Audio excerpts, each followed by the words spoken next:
Et pour ce nouvel entretien, nous allons parler d'audiovisuel public. Nous allons parler d'audiovisuel public parce qu'aujourd'hui, après 6 mois, le rapport de Charles Haloncle sur la commission d'enquête va enfin être publié. Et nous recevons pour en parler Valentin Gore, journaliste à Valeurs Actuelles. Bonjour Valentin. Bonjour. Alors c'est un plaisir de nous recevoir. Nous vous recevons ici parce que vous avez publié sur Valeurs Actuelles justement 70 je crois mesures proposées par Charles Haloncle justement pour en tout cas réformer l'audiovisuel public. Alors la première chose évidemment, on va pas faire un petit rappel, on a un petit peu le temps pour ça, de tout le chemin qu'il y a eu pour avoir ce rapport. On en parlait la semaine dernière avec Roger Chudeau dans un entretien que je vous invite à retrouver sur notre chaîne YouTube, chers auditeurs, mais finalement ça a été quand même un grand imbroglio qui a été aussi la source d'une négociation entre le président Patriélétus, président de la commission, et puis Charles Haloncle. Finalement, Charles Haloncle quand même semble n'avoir fait aucune concession sur le fond. C'était plutôt une question de forme, ce qui bloquait pour ce rapport. Oui, bien sûr. Alors c'est vrai que tout dans cette commission a été inhabituel et très surprenant. D'habitude, les commissions d'abord n'intéressent pas beaucoup les médias. On peut pas dire que ce soit le cas de celle-ci. Elles sont en général à 99%, leurs rapports sont adoptés sans aucune difficulté. Il faut remonter à 2015 pour la dernière fois. C'était un rapport sur les syndicats. La précédente fois, c'était 2011 sur le nucléaire. Donc le rapport a été adopté finalement à 12 voix contre 10, grâce à beaucoup d'abstention aussi.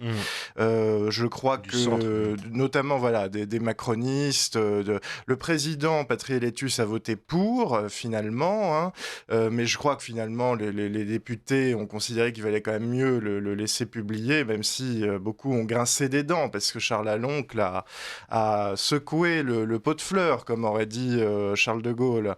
Donc évidemment, cette commission est tout à fait intéressante, mais dans ces propositions, ce qui peut surprendre, à la fois peut-être certains à droite, mais surtout beaucoup à gauche, c'est que ça n'est pas du tout la caricature de ce qu'on a pu dire du travail de Charles Haloncle. Oui, alors il y a quand même, il faut dire, un hiatus sur un point, c'est qu'on sait que le programme de l'UDR et du Rassemblement National, c'est de privatiser l'audiovisuel public, mais ce qui sort dans ce rapport, quelque part, c'est pas un projet de privatisation de l'audiovisuel public.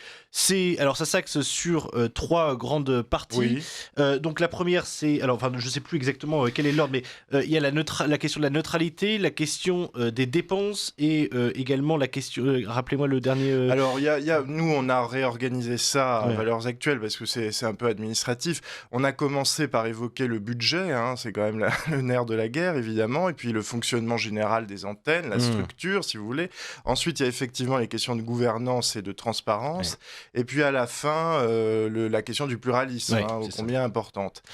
Mais pour revenir sur ce que vous disiez, oui, il y a cette question de la privatisation qui n'est pas l'hypothèse que retient Charles Haloncle, ce qui peut surprendre, puisque comme vous l'avez dit, le RN et l'UDR, surtout l'UDR d'ailleurs, sont très partisans d'une privatisation. Charles Haloncle commence d'ailleurs son rapport, l'introduction de son rapport en évoquant le fait que nous sommes tous des enfants de l'audiovisuel public, c'est sa citation.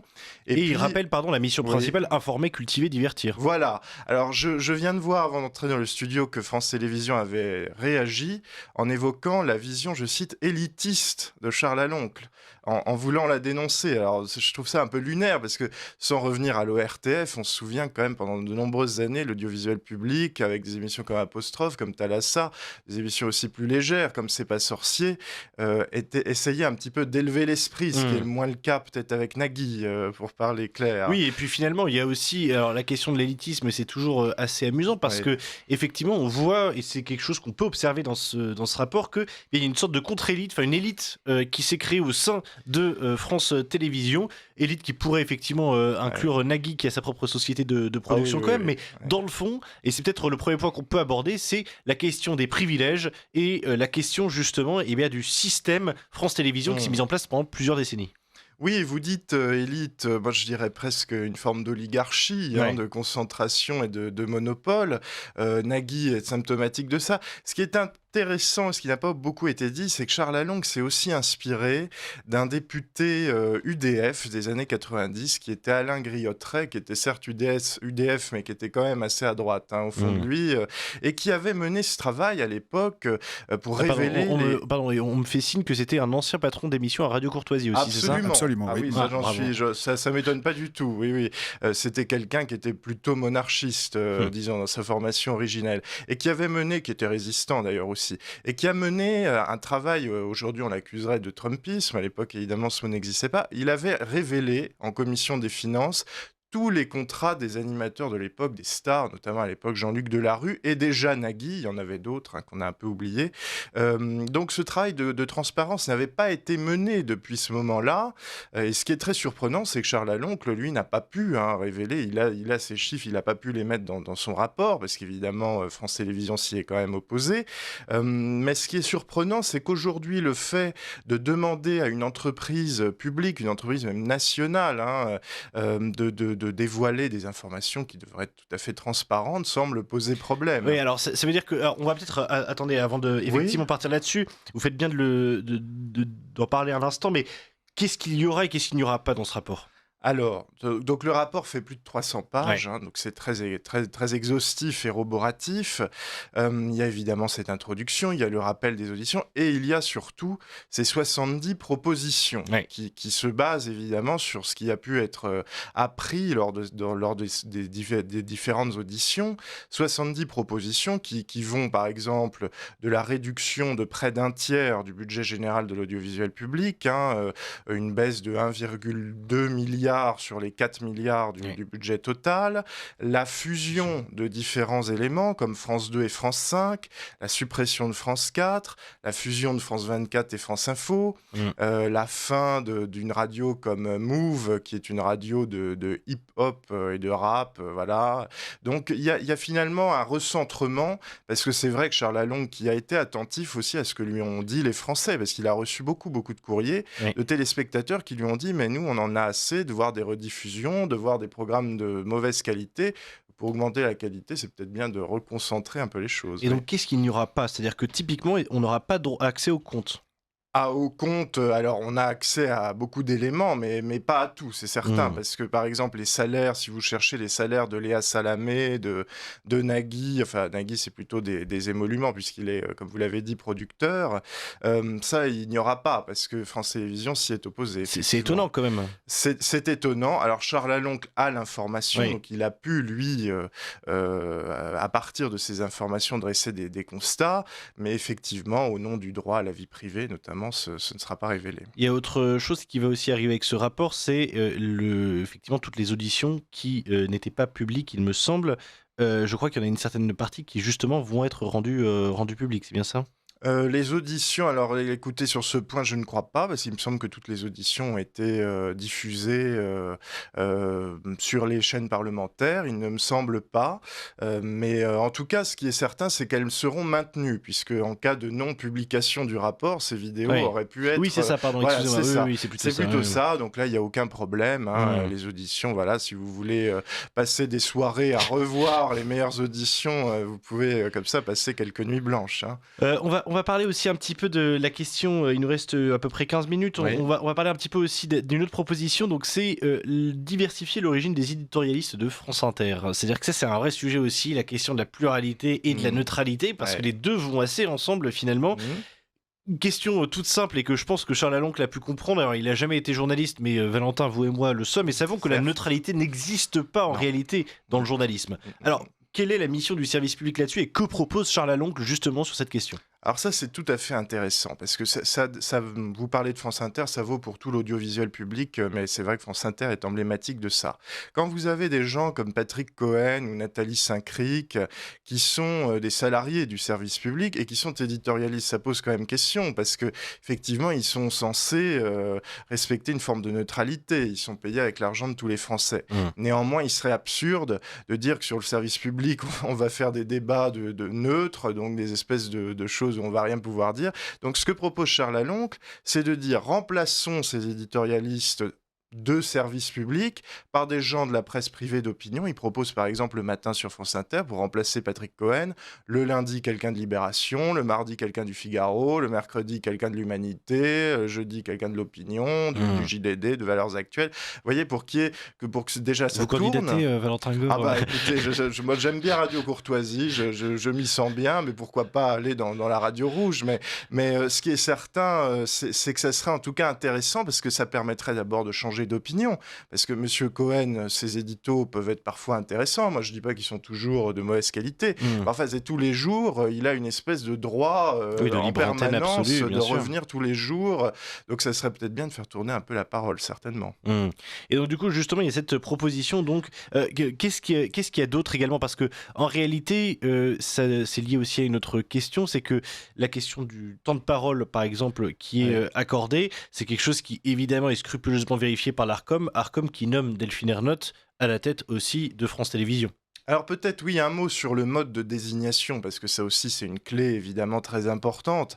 Aujourd'hui c'est le collège de l'Arcom, donc 9 membres qui sont pour partie nommés par le président de la République, qui choisissent les dirigeants de l'audiovisuel public. Ce qui a quand même posé beaucoup de problèmes, c'est que la dernière fois, Delphine Ernotte a été reconduite de mémoire en avril 2025, et en septembre de la même année, un rapport de la Cour des comptes est apparu pour nous dire que la gestion de France Télévisions était calamiteuse. Donc évidemment, comme qui dirait, c'est dommage de ne pas l'avoir su avant, même si on s'en doutait un petit peu, mais enfin l'Arcom l'a reconduite presque tacitement à ce moment-là. La proposition de Charles Laloncle, c'est de faire un espèce de mix entre ce qu'avait proposé et ce qu'avait mis en place d'ailleurs Nicolas Sarkozy, c'est-à-dire une nomination sur proposition du président de la République, mais pour qu'il y ait quand même des garde-fous, cette nomination serait assortie d'un avis conforme des commissions du Parlement, l'Assemblée et du Sénat, les commissions des affaires culturelles, et d'un avis seulement pour ces commissions, et d'un avis conforme de l'Arcom. Donc ça permet quand même d'avoir une relative transparence dans le processus. À noter que ce qui est fait plutôt chez nos voisins, aussi bien en Angleterre qu'en Italie qu'en Espagne, c'est le conseil d'administration de l'entreprise directement qui nomme le président, ce qui peut aussi avoir sa logique. Oui. Alors, autre point qui est un petit peu lié à cette question, je reviens un petit peu sur cette question de la neutralité qui est évidemment, en tout cas du pluralisme qui est évidemment importante, c'est qu'aujourd'hui on est dans une situation où l'audiovisuel public, je pense notamment par exemple à France 5, mais l'audiovisuel public en général coûte 4 milliards d'euros, et en même temps, il va acheter des émissions à des sociétés de production extérieures, donc c'est-à-dire que nos impôts, finalement, vont financer des sociétés privées qui vont travailler pour l'audiovisuel public. Et je pense évidemment à l'une de ces sociétés, qui est celle de Monsieur Pigas, qui produit notamment, c'est Media One, il me semble, qui produit notamment l'émission C'est à vous, c'est ce soir. Ces émissions, notamment, je pense à C'est ce soir, est quand même particulièrement marquée à gauche. Je pense que c'est pas une offense de le dire. C'est que généralement, c'est 4 invités de gauche, un vaguement centriste et puis un vaguement de droite, mais ça va rarement beaucoup plus loin. Dans le fond, on a quand même effectivement aujourd'hui les impôts des Français qui financent ça. Il y a aussi, Charles Laloncle a également une proposition justement sur ce sujet, particulièrement pour les émissions d'information. Absolument. Alors vous avez raison de dire que tous ces défenseurs qui nous parlent du service public, selon la fameuse expression, c'est quand même pas piquer des hannetons, si j'ose dire, parce que c'est vrai que la plupart des émissions que vous regardez sur le service public, en réalité, sont produites par des privés, des sociétés privées. Vous avez cité Media One, alors ça c'est dans l'air et c'est à vous, qu'on connaît. Et puis ensuite, vous avez Together, en bon français, qui produit effectivement C'est ce soir et C'est politique. Donc vous avez les premiers qui s'adressent plutôt à la gauche de la Macronie, on va dire, puis les deuxièmes, c'est plutôt la gauche plutôt radicale, effectivement, avec toujours un idiot utile de droite. Vous avez raison, sur les plateaux, sur les 6 personnes, il y a toujours un de droite pour quand même avoir un espèce de paravent de village Potemkin de transparence.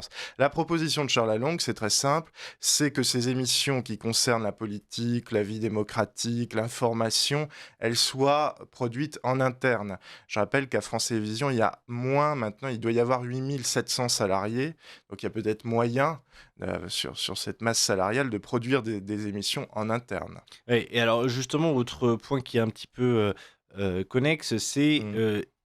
Rachida Dati, quand elle était ministre de la Culture, avait proposé la fusion de Radio France et de France Télévisions. C'est pas exactement ce que propose Charles Lalonde, mais ça s'en rapproche. Alors ça se rapproche, oui, tout à fait, parce qu'il propose quand même de rapprocher les différents services, notamment au niveau local, avec France 3 et les ex-France Bleu, qui maintenant s'appellent Ici. Donc il propose des rapprochements, on l'a dit aussi avec France Info et France 24 par exemple.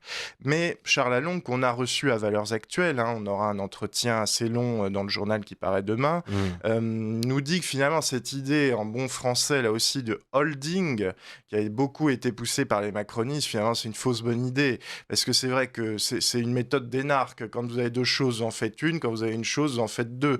Et ça change pas le problème de fond, parce qu'évidemment, à part créer une méga structure au-dessus de structures qui sont déjà assez volumineuses, on voit mal en quoi cette idée permettrait demain de relever le service public. Est-ce que justement dans cet entretien avec Charles Lalonde et même dans ses propositions, on sent parce que c'est une accusation qui a été portée notamment par les médias de gauche, une guerre contre l'audiovisuel public dans le fond. Est-ce que l'objectif c'est de quelque part casser l'audiovisuel public, de casser la fonction d'information de l'audiovisuel public? Alors pas du tout, parce que là aussi, ce qui est très surprenant chez Charles Lalonde, c'est qu'il a une vision, alors effectivement, moi je reprendrais le mot de France Télévisions, mais moi je trouve ça très bien, élitiste, c'est-à-dire de recentrer l'audiovisuel public sur ses missions, ne pas faire la même chose que le privé, en refusant par exemple les jeux qui sont à foison, Oui. la télé-réalité qui existe, notamment avec ce concours de travestis qui s'appelle Drag Race, qui a été implanté par Delphine Ernotte, ce qui est quand même lunaire sur le service public.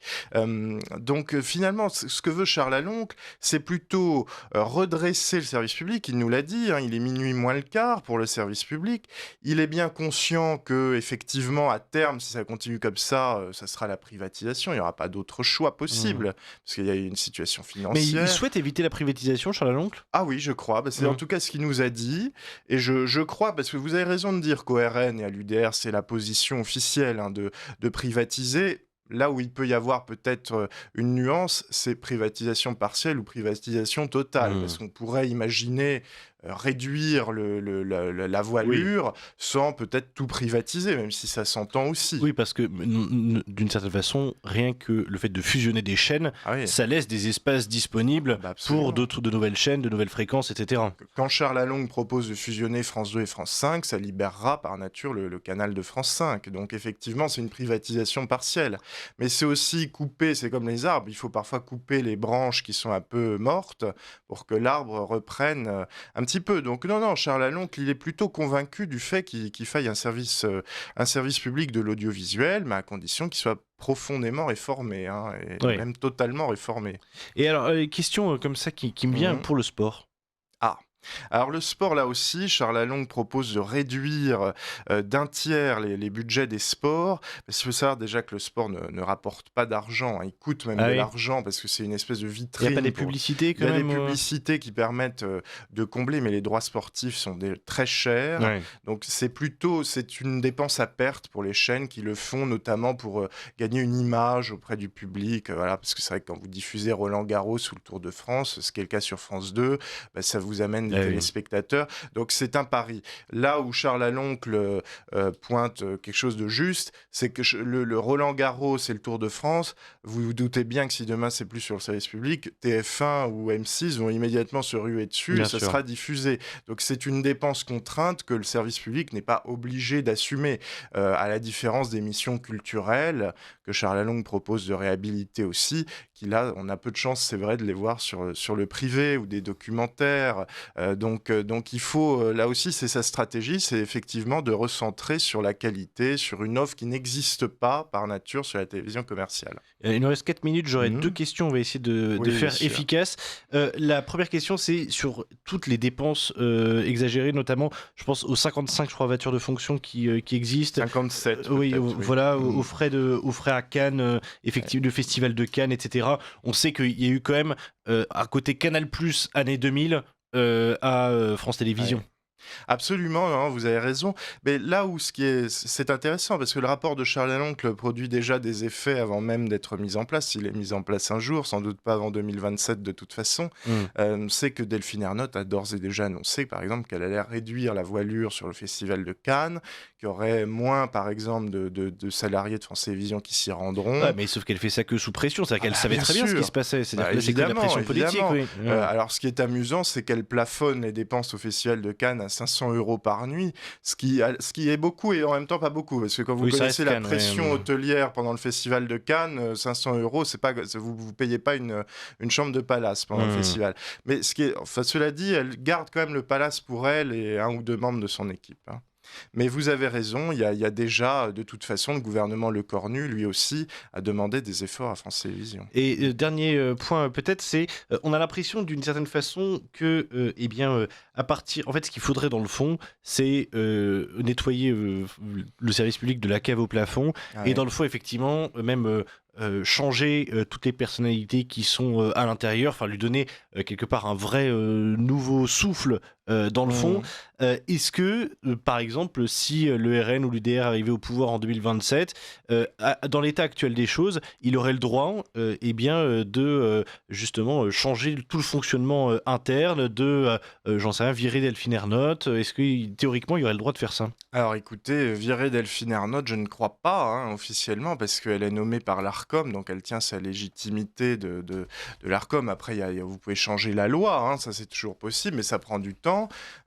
Ce qui est certain, c'est qu'il y aura un vrai, il faudra nettoyer les écuries d'Augias, Hmm. certainement, et ça ne sera pas facile, parce que Delphine Ernotte, voilà, je vous le dis, en arrivant dans le studio, je découvre ce communiqué qu'elle fait, ou en s'inscrivant tout à fait en faux sur les propositions de Charles Laloncle, en allant même plus ou moins à la bataille contre lui, hein. On a vu une grande différence entre la première audition au début, où elle était quand même très allante, très volontaire, et puis la Ouais. dernière, où elle s'est franchement opposée à lui. Et puis même, on pourrait rajouter également que, dans le fond, quand on voit la manière dont le service public a traité cette commission, on se dit qu'ils lâcheront pas l'affaire de sitôt. Absolument. Merci beaucoup, Merci Valentin Gore, beaucoup. d'avoir été avec nous ce matin. On invite nos auditeurs, bien sûr, à lire Valeurs Actuelles pour retrouver Oui. toutes ces informations. Le numéro sort demain. Dès demain. Voilà, avec Charles Lalongue. Merci d'avoir été avec nous et on Merci vous dit à beaucoup. très bientôt ici sur Ligne Droite.